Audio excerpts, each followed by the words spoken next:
Welcome to the Rethink Leadership podcast with me, Jeremy Blain. I interview leaders, experts and business professionals from around the world who are bringing leadership principles and know-how into the digitally driven 21st century workplace, with focus firmly on the how-to rather than the what. Each episode is in aid of a charity chosen by my guests, and since 2020, we've made donations to over 80 global and local causes. My guest for today's Rethink Leadership podcast is Elika Tasker, an extraordinary expert. She's an Energy Optimisation Coach, Health Concierge, professional speaker and restaurateur based in Singapore. How does she manage all this? The secret is tapping into our different human and environmental energies to shine bright. Elika works with the top 10% of leaders in helping them reconnect with their surface level and deeper energies to be more ready in tackling what life throws at them in business, in life, and as they grow themselves. Featured in prominent publications like the Straits Times, Mothership and Channel News Asia, Elika has delivered impactful workshops and masterclasses on energy management, human design and feminine flow. She also leads the Health Concierge Program, a personalised coaching and lifestyle support designed for purpose-driven leaders.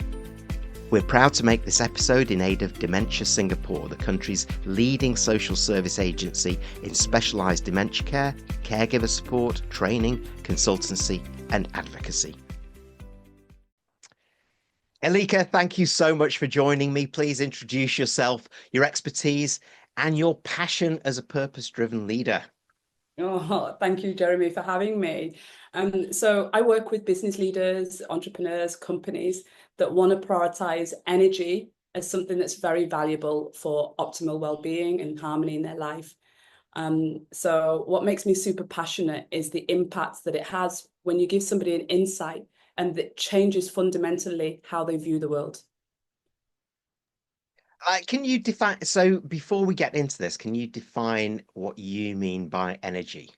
Yeah, I'm so glad you asked me that, because for so many people that I start working with, they've only known energy as a very abstract thing, and I have to really ground energy into what it really is. So let's just talk about it on a scientific level, which is a lot of where I look at it from. Every single thing that you can imagine that we have, whether it's the seat that you're sat on, whether it's the voice that you hear of me, everything at the base level is made up of an atom, and those atoms vibrate, and when they vibrate, they emit frequencies. Those frequencies are measurable, and so at any point I can measure someone's energy. We can measure anything. Most people are just kind of thinking about the obvious things we can measure, like the heart on the brainwave activity, but we can measure everything by energy. So that's what it is. And then, of course, there is more that what people know day to day, like the sense of how someone makes you feel, like whether you're exhausted or whether you're in overflow, right? And then there's things like, currencies, money, which is, an exchange of energy. There is, I do this for you, you do this for me, and we exchange energy, so there's all of those different elements of energy. That's a nice description, actually, for what that is. That really sort of cemented it for me. Yeah. And there are lots of things challenging all of us, and especially leaders out there at the moment, and probably challenging our energies. So I know you do a lot of research in this. So from that and working with purpose-driven leaders everywhere, what are the biggest challenges you're seeing for leaders? What are they facing, and what's the cost of not tackling them in energy terms and others? Yeah, well, luckily for me, since everything at the base level is down to energy, there isn't a problem or a challenge that a leader that's working with me is facing that I couldn't explain to them energetically what they need to shift. So one of the biggest ones that I see today is that from an evolutionary perspective, we are literally not designed for what we're trying to do. Regardless of gender, race, culture, anything like that. We are trying to evolve at the pace of technology. Now, at the moment, I'm obsessed with AI because it's basically just helping my work to be so much easy from an extension of Elika in coaching. But what I know is that we are consuming so much content, so much data, so much information, but we're not machines. And so what we are trying to do is get a physical human body to keep up at the speed of something that, this year, the intellect of AI will overtake human beings. So we will no longer be the superior mammal. And yet we're trying to keep up with this. Now, when we look at DNA and the expression of DNA and how fast it evolves, it's not that fast. So what does that mean? That means that the load on us physically, mentally, emotionally, and spiritually is draining us. And most people have not been equipped with the tools of how to manage that. So what's the cost of that? So if that keeps, so let's keep tracking that on and we're not necessarily doing something about it. Yeah. What happens to us and our energy? Yeah. So the cost of that is, as a broad, big picture, we constantly feel depleted. So what that looks like is we don't feel like we're in the right size body or the right body. So we have in our minds this kind of idea of what our life will be like and the things that we want to achieve. And our physical body cannot keep up with that. So that can mean that we're carrying excessive weight. For some, it can mean that they can't keep on the weight. For some, it can be injuries that happen, there's strains in their body, neck ache, shoulder ache, back pain, hip ache, you sit hours and hours and you treat yourself like a machine. So for some, it's in the physical body. For others, it's more in the emotional body. So it's really about how they feel about certain things. So, for example, their self-worth, whether they are not good enough, they're not being able to achieve what's on them, so they feel frustrated, whether they feel disappointed or just sheer sadness in where they're at. For example, sadness about the idea that you can't be present for your children because when you come back from work, you're so exhausted that the last thing you want to do is play or even just have a conversation with your intimate partner. For some, it's in their mental body where they cannot switch off because of the amount of data, information, things that's coming through, energetic inputs. The insomnia is happening as a result of that. The anxiety, where your mind is constantly in the future of the things that might literally happen to you, or depression, where your mind is actually in the past of all these experiences that you've had, or cognitive function, where that sharpness that you used to have, like you can't even remember the name of that person that you met yesterday, never mind where you put the keys. And then for some, it's what we see in the exchange we're having with others and how it's just not as good as we would like. Yeah, it's like so beautifully explained as well. And I've written down here what we're fighting it. Evolution is fighting revolution in many Yeah. ways. Yeah, Can I steal that one? you're welcome. Um, Thank you. yeah, but it's true. We talk about speed being competitive currency of the day and being driven by those technological advances, digital. But you're right. We're just constantly chasing our tails around that. And I recognize some of those physical and emotional pieces that you talk about. Even though I made a big change in about at the end of 2018 because I was losing myself in the way that you describe, and I'm an energetic, well, I'm an energetic person in the way I mean energy, and I'm positive with that, but I was losing that, and it takes so long to be aware of that too. And before I go further into that, just to pick up then, so those people who are experiencing some of those things, what is the point where they become almost like aware, or where they get an awareness that they need to do something to Yeah. stop or to change? Yeah, usually, I mean, it's just like me. Unfortunately, I'm not one of those people that learn the first time. So I had not one but two burnouts. So usually it's you're very close to the goal or you've achieved the goal and it doesn't feel like how you thought it would feel. So if I think about myself when I came to Singapore 14 years ago and I was chasing the career and the progression and all the opportunities, and then when I started looking at my management team and looking at them and what was the next step for me to be in that position, and I could experience what it was doing to my physical body, how it was impacting my relationships, my general well-being. And I looked at that and I thought, that's not what I want if it means this. So it's being very close to the goal or at the goal and it just not feeling good. Yeah, yes, I get that. And in fact, I'd not thought of it that way, but that fulfillment is lost in what used to kind of get to you or give you that give you that pep. I'm interested just one other point as well, Yeah. because there's a lot around how this pace plus technology in our hands is impacting the younger generation growing up. Mm. They go for these 10-second dopamine hits of scroll, scroll, scroll, not talking to other people, almost closing down. Where do you see those energies shifting? Yeah. I mean, what we can see with how it's what it's like when you've grown up with technology all of the time is that some of the fundamentals that make us human are not happening. And so, look at the suicide rates, the depression of children today. It is just insane. Look at the food. In the US, they're reporting that 60% of the food consumed is processed food, which is basically not food, but a food product. And so if that makes up the cellular structure of your body, you are what you eat, then you're literally not, you can be made up of plastic in the case of the US. So what does that mean? It means that we're becoming less and less human. And if you become less and less human, then that means that your body starts to experience things that, dis-ease in the body, ailments in the body, and all of these things that we're seeing from ADHD, ADD, dementia, Alzheimer's, cancer, all of these things are now the norm. I say to my clients, because I focus on coaching the top 10%, for some of them that feel that that's where they want to be, it's very intimidating that. And I say to them, not now. 90% of the population have 3 or more health ailments. So what that means is if I make you physically, mentally, emotionally, and spiritually strong, which is completely capable for me in 3 months, that actually puts you in the top 10%. I categorize myself in the top 5%. And so what has happened? Actually, a lot of that is actually just by being human.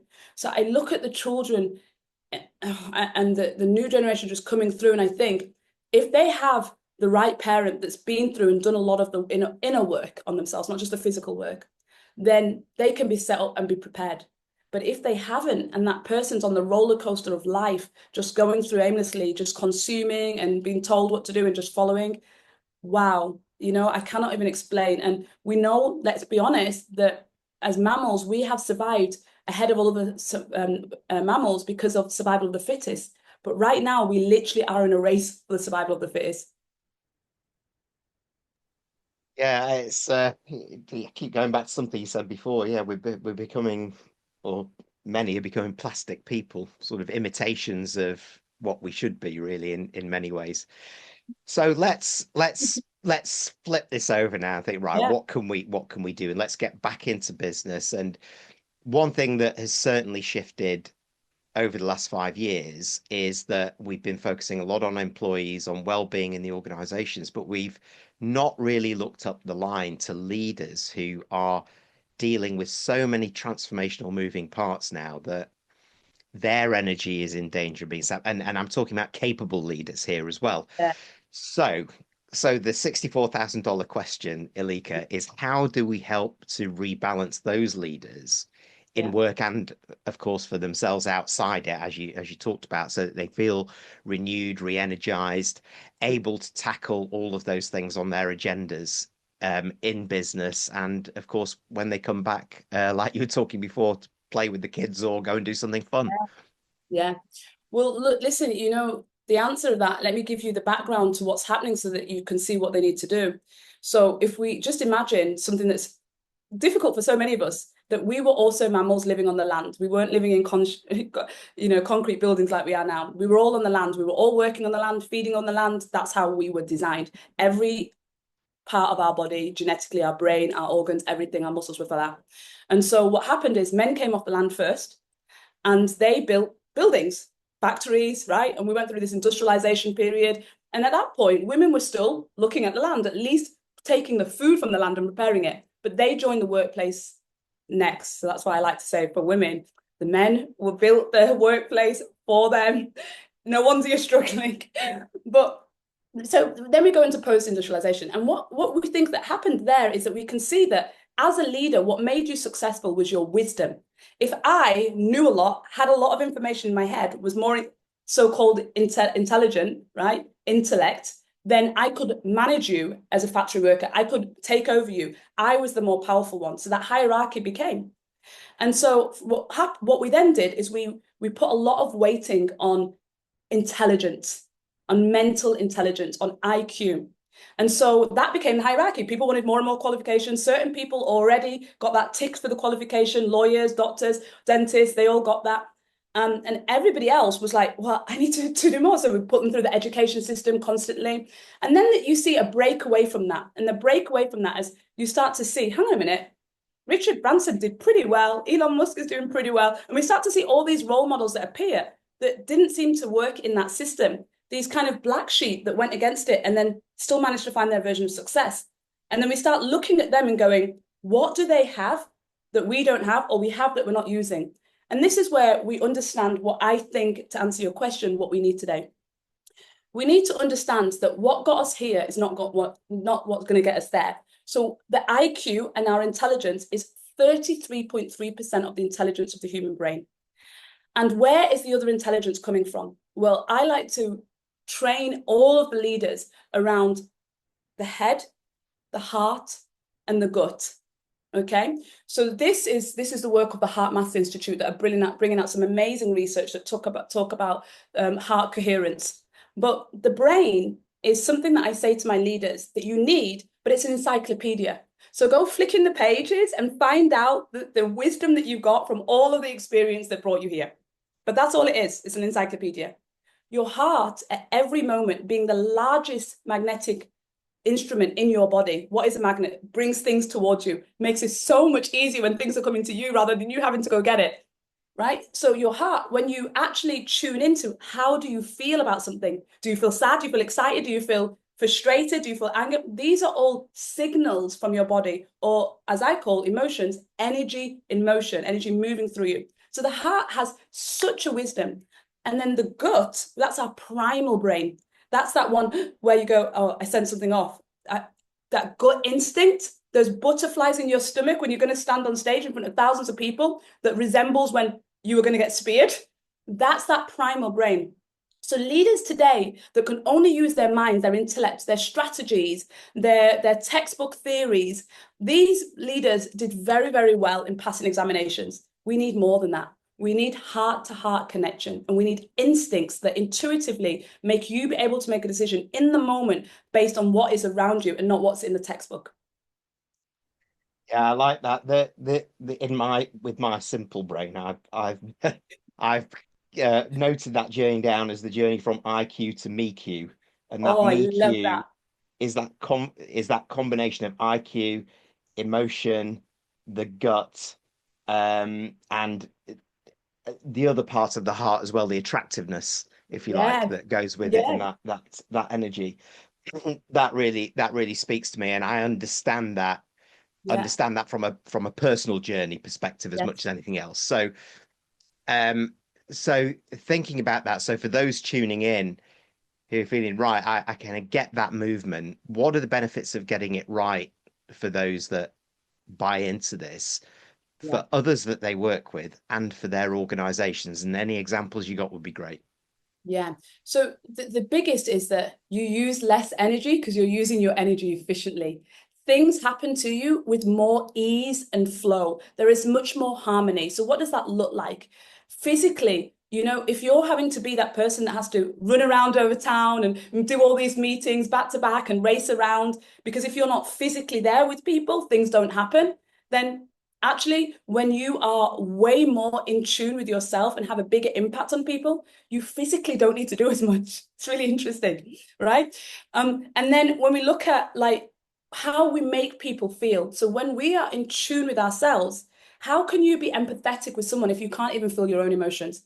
If you're numb and you can't express how you feel about situations, there is no way you can show empathy to your colleague, to your manager, to your client, to your customer, to your family. You can't. You need to be able, you can only go to the depth of somebody else as what you can go within yourself. So, of course, your relationships are going to be much more powerful. More powerful relationships mean better business, more ease in business, because people do not buy from companies, they buy from individuals. They buy from the person you can have a beer with, or in my case, a good glass of wine. So this is a big thing. And then mentally, like we've all experienced it as a leader when we've made a decision and we can't sleep at night because we know we may have followed the textbook, but we don't like what we did. We don't like how it made us feel. And so it's ruminating over your mind as you put your conscious brain to sleep. Your subconscious brain goes, hello, now it's time for me to tell you I'm not happy with that. So this is it. And then, there's also as a leader, we know when we look at people and they give us that face, when we exchange energy, when we just walk away or we walk away and we skip because we're like, oh my God, I can tell that, they feel good about us. They feel good about the dealings. They feel good about the plans.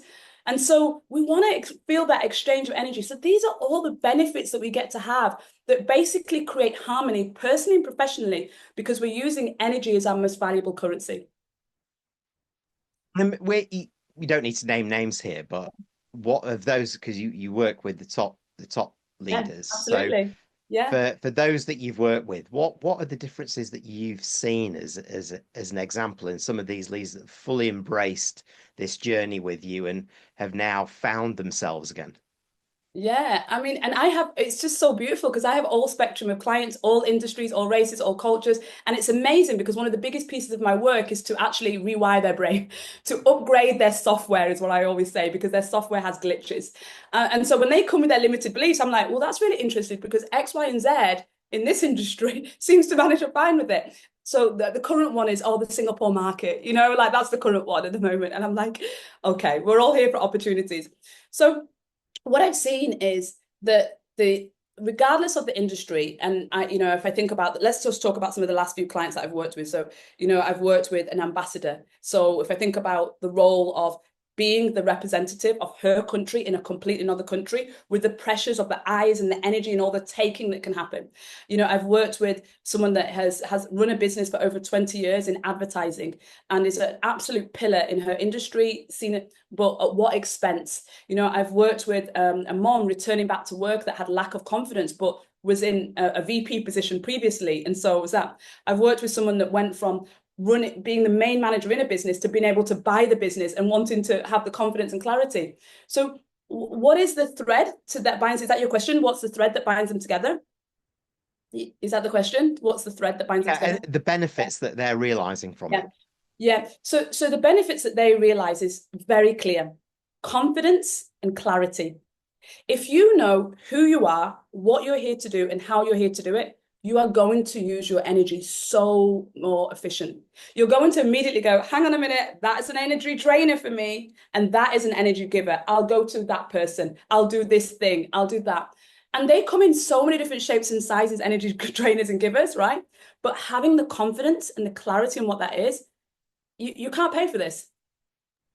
Yeah, and some people who wish to be all things to all people, just by their very nature, the risk is I that they just dive in and then suddenly they've got all of these different things that they're dealing with, which aren't fulfilling for them. Yeah, absolutely. And, I will be honest, I use an amazing tool. I have so many tools. I'm very fortunate that people seek me in the market and see what I do and go, okay, that's different, but I've got the tool that helps you. And one of them was, a really amazing piece of quantum physics. It was a machine that actually can measure the frequency. And I'm like, oh my gosh, God literally has created this machine for my business. Thank you. Because, I deal with a lot of left brainers, so they need the data. So being able to scan them and go, and they're like, how the hell do you know that? I'm like, energy doesn't lie. It's measurable by frequencies, to a real beautiful tool that I have called Human Design, which was, I started my career in HR and did my business graduate with CIPD, and we used to use Myers-Briggs and disc profiling and all of these ways of assessing people and putting them into boxes. And it was good to an extent, but it was data of 50 years, maximum 100 years. Whereas I've used Human Design, which is a blend of science and ancient wisdom that uses so much history and thousands of years of how humans behave.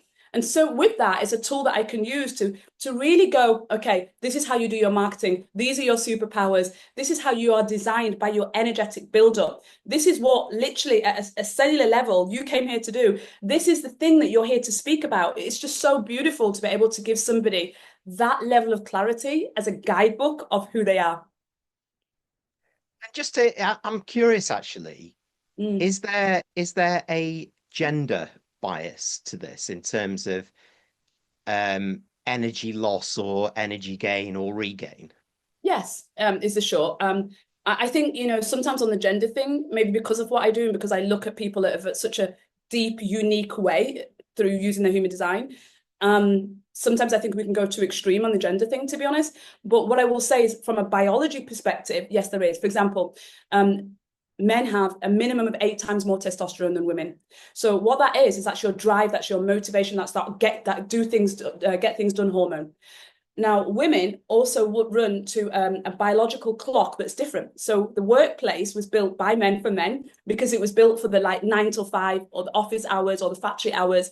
And so that runs to the sunrise, sunset, which is called circadian rhythm. But women work to the moon cycle, which is what the farmers use. It's what surfers will use to decide to go out. It's what vineyards use to plant their crops if they want to do biodynamic farming. And this is a 28-day cycle which governs our natural energy. So what you experience in 24 hours, we experience in 28 days. So what that means is the woman's chemistry of the brain can be 25% different in 28 days. So if you give me that very important meeting on the wrong week, my ability to communicate what I think is dampened. Whereas if you give me on the right week, I'm like, oh my gosh, my estrogen is high. Estrogen is the extrovert hormone. So I'm like, I can communicate things clearly. I know what to say. I know what he needs. I can feel it. And so these are differences that we have. Great stuff. And I'm sure this will resonate for lots of those listening to this or watching it on YouTube. Yeah. So for those that say, right, I recognize myself in this, and I'm becoming now aware from what Elika has been talking about of what I need to do. So what is your advice for them to start that progress, take small steps to make progress? Yeah. So my advice is always do the inner work. So we in wellness, in leadership, in, all of the mainstream support and information we get guided to work always on the physical body. Maybe if I diet more or exercise more, I'll feel good about myself. It's all about the physical body. And as I've alluded to before, there are 4 layers that I work through on the energy body: the physical, the emotional, the mental. And in science, in quantum physics, we call this the information field, the energy that surrounds us that we exchange with others. So most people are too busy working on the physical body. The inner body, exploring how we feel about certain situations. How do you make me feel whenever I turn up? Why do I always feel terrible when I'm around you? Whenever I eat this, why do I always feel like completely my energy is drained? Whenever I go to that place, why do I always notice that I feel physically exhausted? So paying attention to our inner world and making a note. I call this my energy audit. When a client starts with me, I do a full audit, a bit like an accountant, and I audit every single area of their life that takes energy away from them. And so it's so easy for me to start at the low-hanging fruit. But I advise people to start with an energy audit of their own life, which is piece of paper, 2 columns, energy givers, energy drainers, and start making notes of what they are. Yeah, great. And I'm back in Singapore at the end of April, and I've You got want a me to full audit your asterisk energy? by I need a quantum whatever it was, a quantum Oh, analysis of my yes. whatever. So Yeah. so I'm You, definitely going to be in touch yeah. about that. And this focus, to go back to something that we were talking about before, that focus on that pure almost conditioning around IQ and the Yeah. intelligence quotient, let's call it by its full name, to the me Q, being more aware of the inner workings of me, the Yes. intelligence, yes, but also all of those other bits that come into it, right Mm, back to the primeval me as well, that gut as you were talking about. yeah. I'm sure that many of those who are nodding along like I am furiously will want to find out more and Yeah. connect with you. How do they do Yeah. that, Elika? Well, I'm now currently on all the social media platforms. So LinkedIn is the obvious one for my execs that are on there. I'm also on Instagram. Last year, we started my YouTube channel where I share tips, but I would really recommend that people go on any of those platforms or my website, which is just my name, elika.co, and sign up for my newsletter, because my newsletter is where I share my life through the lens of energy auditing and what I'm experiencing, what I'm doing, where I'm helping my clients. It can tell you about the masterclasses that I have where I teach about energy on all these different layers. And so you're really going to get what I think is most important, which is the lifestyle habits that are realistic and sustainable. Such an insightful conversation, Thank Elika. Thank you. thank you. Thanks for tuning in to the Rethink Leadership podcast with me, Jeremy Blain. Please like, comment and support us on your favourite platform and subscribe to our YouTube channel where you can watch as well as listen to each episode.